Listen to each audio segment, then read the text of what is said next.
My mother just called me a freeloader in front of 50 people at her anniversary party. Her husband told me to take my cheap gift and get out. So I opened the box and showed them what was inside. The room went dead silent. But to understand how I got here, I need to take you back 12 years. I was 16 when my dad died. Anthony Harrison. Construction engineer. The kind of dad who worked overtime just to take us on weekend trips to the beach. He remembered every school play, every small moment most parents forget. That Tuesday morning, he kissed my forehead before leaving for a business trip. When I get back, we'll visit that college campus you've been eyeing, he said. He never came back. A truck driver fell asleep at the wheel. At the funeral, I watched my mother, Valerie, accept condolences with practiced grace. I thought we'd grieve together. I was wrong. Within 2 weeks, she'd packed all of Dad's stuff into boxes. His books, his tools, even the watch his father gave him. She didn't ask if I wanted to keep anything. I found out why when I overheard her on the phone. The insurance money came through, she said. I can finally start over. Start over. Like the last 16 years were a rough draft she was ready to throw away. What I didn't know then was that my mother had already met someone else. Philip Harrington. Their relationship started at least 6 months before my father's accident. 18 months after Dad's funeral, I'm standing in an unfamiliar house in suburban New Jersey, carrying one suitcase into the smallest room, a converted storage closet. My mother married Philip in a courthouse ceremony I wasn't invited to. It was just a formality, she explained. His son Brandon, 20 at the time, got the master guest room with its own bathroom. I got the closet. Brandon drove a brand new BMW, a graduation gift. He was headed to a prestigious California university, all expenses paid. I had to transfer to a new high school junior year, leaving behind every friend I'd ever made. When college applications came around, I worked up the courage to ask my mother about tuition. Mom, the school I got into offered me a partial scholarship, but I still need about $8,000 a year. Could you? She didn't let me finish. Alice, your father's insurance money is for rebuilding this family. Brandon needs support for his studies abroad. Besides, you're nearly 18. You should learn to stand on your own feet. Philip looked up from his newspaper. This house doesn't support freeloaders. Want a degree? Earn a scholarship. My mother was nodding along. I realized the truth. In their eyes, I was no longer family. I was an inconvenience from a life my mother wanted to forget. The night before my high school graduation, I lay in that cramped room doing the math. No savings. No family support. A partial scholarship with an $8,000 gap.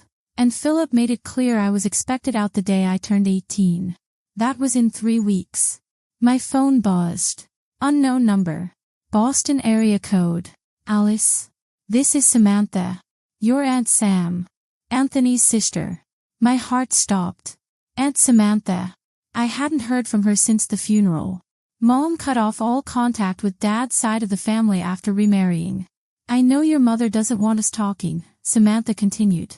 But there's something important I need to tell you. Something your father left for you.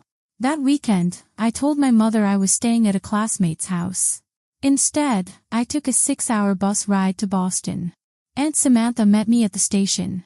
She looked so much like Dad, the same kind eyes. The resemblance hit me so hard I almost cried right there.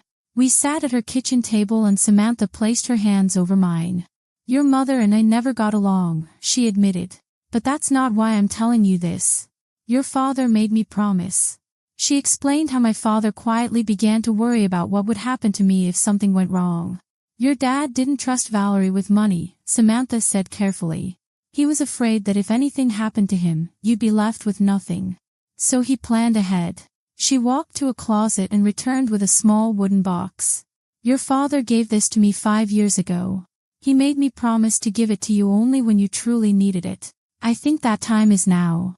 My hands trembled as I opened it. Inside was a savings account passbook. The name printed on the front was mine. Alice Harrison. Your father opened this when you were 3 years old, Samantha explained. Every month, no matter how tight things got, he put something in. I opened the passbook to the last entry. $47,000. I couldn't breathe. He never told your mother, Samantha continued. He kept it in your name, separate, and gave me the paperwork for safekeeping. Beneath the passbook was an envelope. I recognized my father's handwriting immediately. My darling Alice, the letter began. If you're reading this, it means I'm no longer there to protect you. I know your mother has her flaws. I know she doesn't always put you first. That's not your fault, sweetheart. This money is yours. Use it to build the life you deserve. Don't let anyone tell you you're not good enough. I believe in you. For the first time since the funeral, I let myself really cry. I came back to New Jersey with a secret burning in my chest. My mother was waiting when I walked through the door. Where were you really? I went to see Aunt Samantha. The color drained from her face. Then it hardened into anger. I told you we don't speak to that side of the family anymore. Philip appeared in the doorway. What's going on here? She went to Boston to see Anthony's sister. Philip stepped closer. Listen here. You're living under my roof. You follow my rules. And my rule is we don't associate with people who disrespect this family. They are my family, I said. My father's family. Your father's dead. The words hit like a slap. My mother said nothing. Philip smiled. After graduation, you're out. No negotiations. I held his gaze. Don't worry. I already have a plan. 3 weeks later, on graduation day, my mother and Philip were at the dealership buying Brandon a new car. I spent the morning packing. 2 suitcases. Everything I'd accumulated in 18 years. I placed a note on the kitchen counter. Thank you for teaching me exactly who I can depend on. Then I bought a one-way ticket to New York City. Aunt Samantha had arranged a small studio near campus. For the first time in 2 years, I had a door I could lock without asking permission. I sat on the bare mattress that first night, watching the city lights, feeling something I hadn't felt in so long. Freedom. 10 years is a long time to stay silent. Freshman year, I waitressed 30 hours a week between classes. Some nights I survived on free day-old pastries. I slept 5 hours if I was lucky. I never missed a single assignment. Sophomore year, I landed an internship at a small interior design firm. The pay was nothing, but I learned more in 6 months than most people learn in years. My boss noticed my eye for detail. She started giving me real projects. Junior year, word spread. Clients began requesting me specifically. I started freelancing. Senior year, I graduated summa cum laude. 3 firms offered me positions. At 25, I was promoted to lead designer at a prestigious Manhattan firm. At 27, I opened my own studio. Alice Harrison Interiors. Through all of it, I kept my success private. No social media. No public interviews. No chance for certain people to find out what I'd become. My mother never called. Not once in 10 years. The invitation arrived on a Thursday in late September. You are cordially invited to celebrate the 15th wedding anniversary of Valerie and Philip Harrington. I called Aunt Samantha that evening. I've heard things, Samantha said carefully. Philip's business hasn't been doing well. Your mother's been less generous with her charity appearances. The country club membership is apparently in question. You think that's why they want me there? I think your mother has never done anything without a reason. I'm going to go. Not for her. For me. I need to close this chapter. In the weeks leading up to the party, I bought a gift. Adrian, my fiancé, watched me wrap it. A sleek box covered in navy blue silk paper, finished with a silver ribbon. Inside the box was a single key on a velvet cushion. Beneath it, a property deed. A 2-bedroom apartment in Manhattan. $450,000. Money I'd earned myself. I wanted to give her a chance, I explained. A real one. If she's changed, if there's any part of her that regrets what happened, this could be a new beginning. Adrian took my hand. And if she hasn't changed, then at least I'll know I tried. The night before the party, I slipped something into my clutch. A copy of my father's letter along with the savings account documents. I hoped I wouldn't need them. The country club looked exactly like I remembered. Crystal chandeliers, white linen tables, a string quartet. About 50 guests with champagne flutes. I walked in alone. Heads turned. Whispers followed. Is that Valerie's daughter? The one who disappeared? I heard she's been struggling.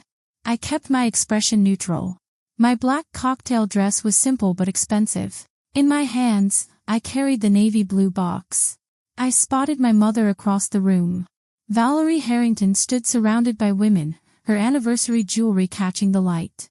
Then her eyes found me. The smile froze. A flicker of surprise, calculation, annoyance. Then the mask slid back. She didn't come to greet me. Just gave me a slight nod. Alice. I turned. Brandon stood behind me, champagne in hand, smirking. So the prodigal daughter returns. Coming to beg for scraps. I was invited. He stepped closer. Word of advice, don't embarrass yourself. Nobody here cares about you. Brandon was 32 now, still coasting on his father's money. The California degree led to nothing.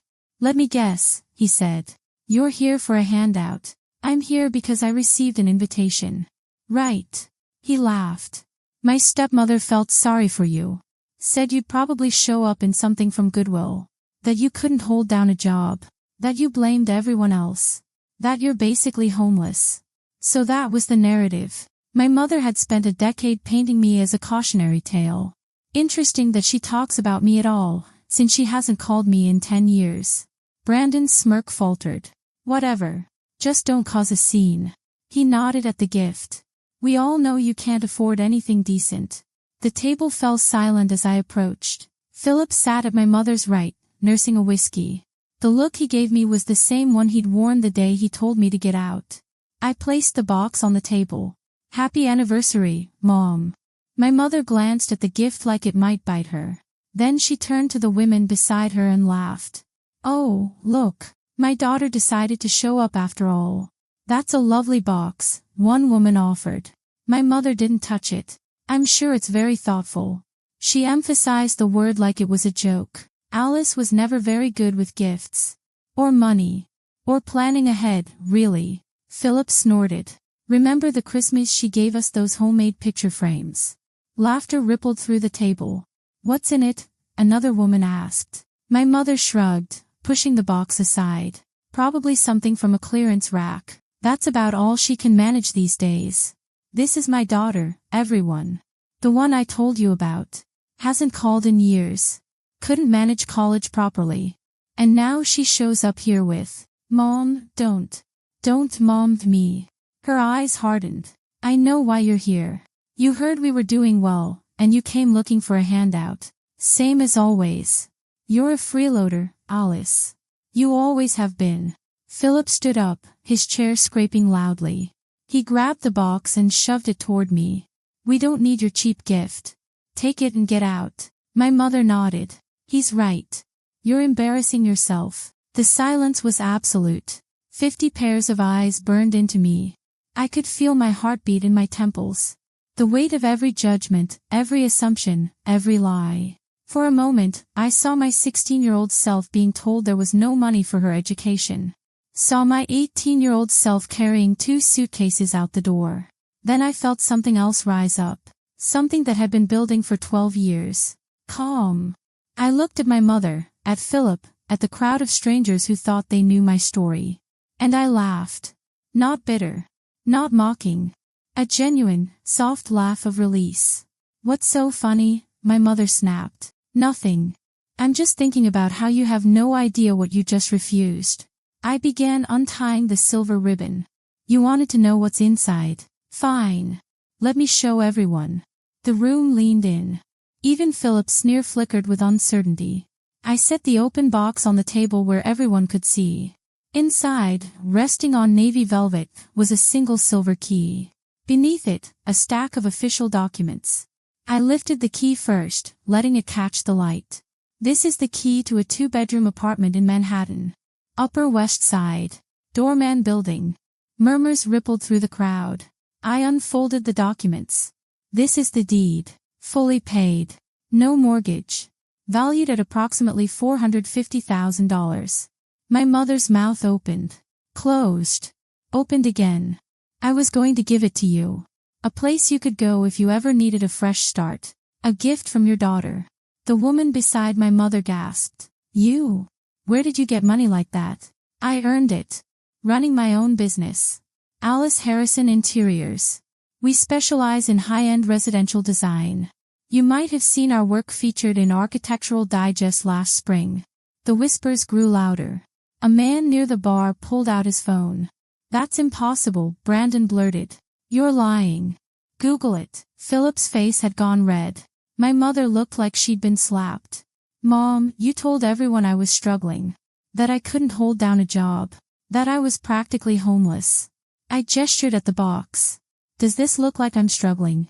No one answered. An older woman stepped forward, silver-haired, elegant. Helena Whitmore, one of my father's oldest friends. Valerie, you told me your daughter was unemployed, living off strangers.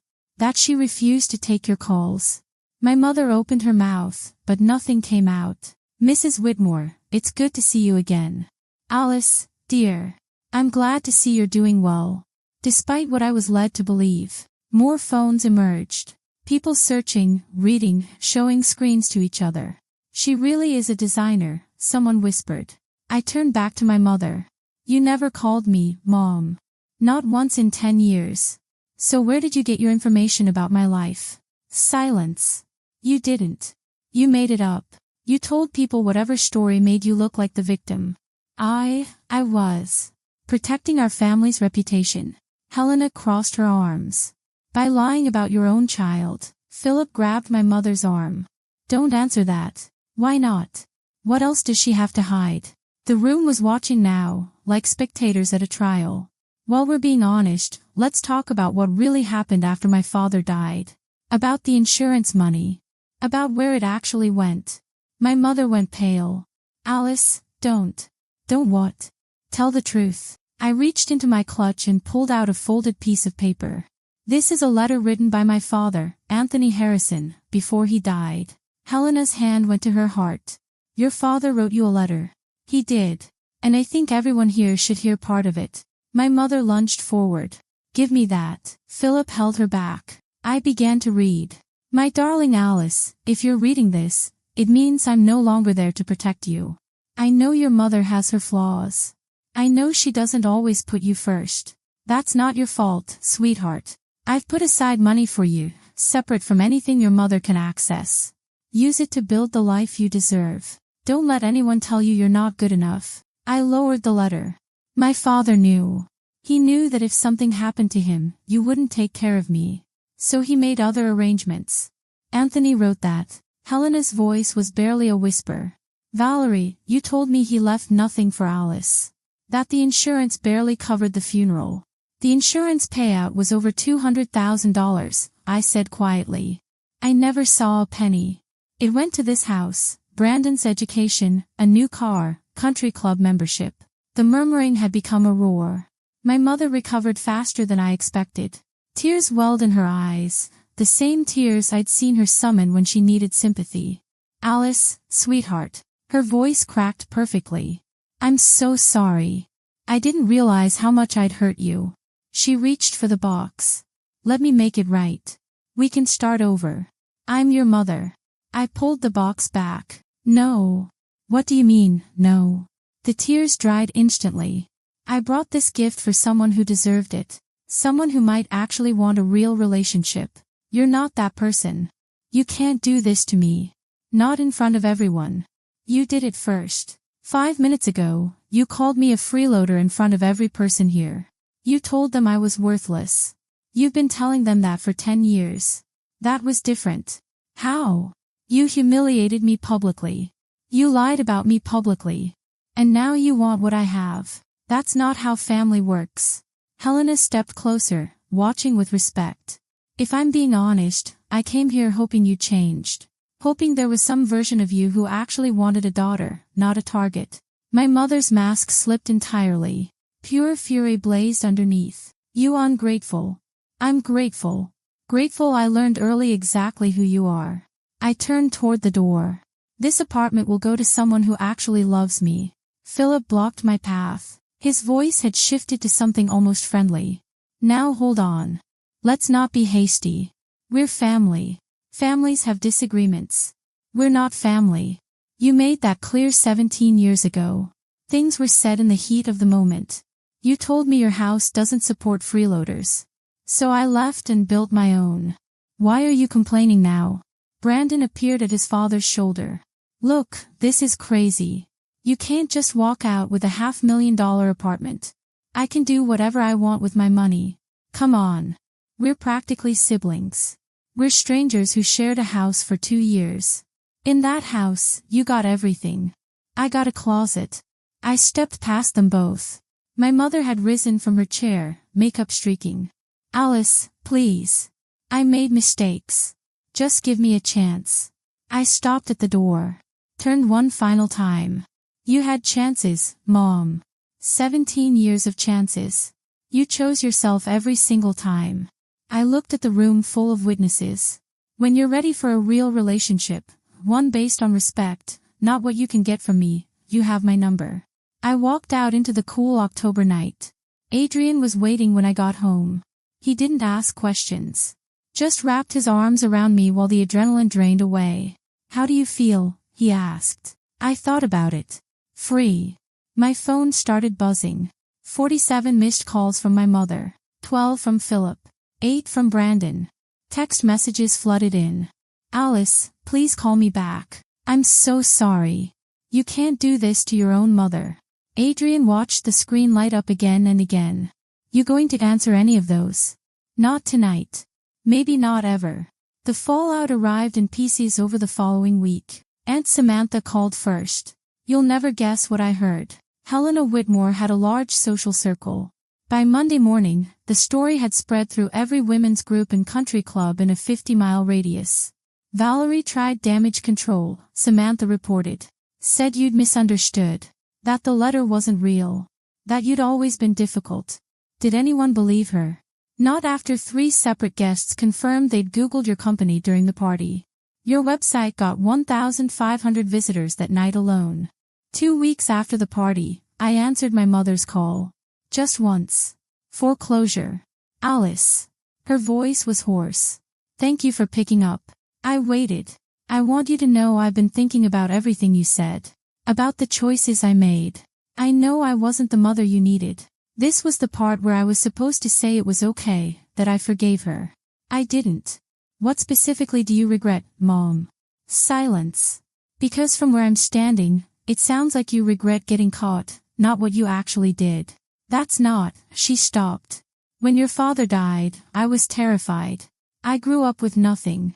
My mother was abandoned with 3 kids. I swore that would never be me. So you abandoned me instead. I didn't see it that way. I know. That's the problem. I heard her crying. Real crying this time. I just wanted to be safe, she whispered. I understand fear. But being scared doesn't give you the right to hurt the people who depend on you. What can I do? How do I fix this? I don't know if you can. But if you want any kind of relationship with me going forward, it has to be real. Equal. No manipulation. No stories about me to your friends. Okay. And no calling to ask for money or favors. A longer pause. I understand. I hope so, Mom. I really do. I hung up. It wasn't forgiveness, but it was a boundary. 6 months later, I gave away the apartment. Not to my mother. To Aunt Samantha. She stood in the empty living room, tears streaming, the key clutched in her hand. Alice, I can't possibly. You can. I hugged her tight. You're the one who saved me. You kept Dad's promise when no one else would. This is yours. She'd spent 30 years in that tiny Boston apartment, paying off nursing school debt, working double shifts. She deserved a place with good light and a doorman. My business expanded. Adrian and I got engaged on a quiet Tuesday evening. No fanfare, no audience. Just the 2 of us in a ring that had belonged to his grandmother. I built a family. Not the one I was born into, but the one I chose. Samantha. Adrian. My college roommate who'd let me sleep on her floor during the hard years. My first boss who'd believed in me. My mother called once a month. Short conversations, surface level. She never asked about the apartment again.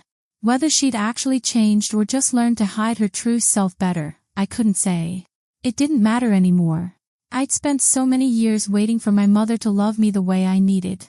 To choose me. To prove I was worth something. What I finally understood was that I'd been asking the wrong question all along. The real question wasn't whether I was worth loving. It was whether she was capable of it. My father was right. I did fly high. Not because of the money he left me, but because he taught me what real love looks like. Patient, selfless, unconditional. That's the inheritance that matters. Not dollars in an account, but the bone-deep certainty that I am worthy of being loved well. I learned that from a man who's been gone for 12 years. And I carry it with me every single day. If you're in a relationship where you feel diminished, dismissed, or made to believe you're not enough, I want you to know something. You have the right to set boundaries. You have the right to walk away. And you don't need anyone's permission to love yourself. Sometimes the greatest gift you can give yourself is permission to thrive without their approval.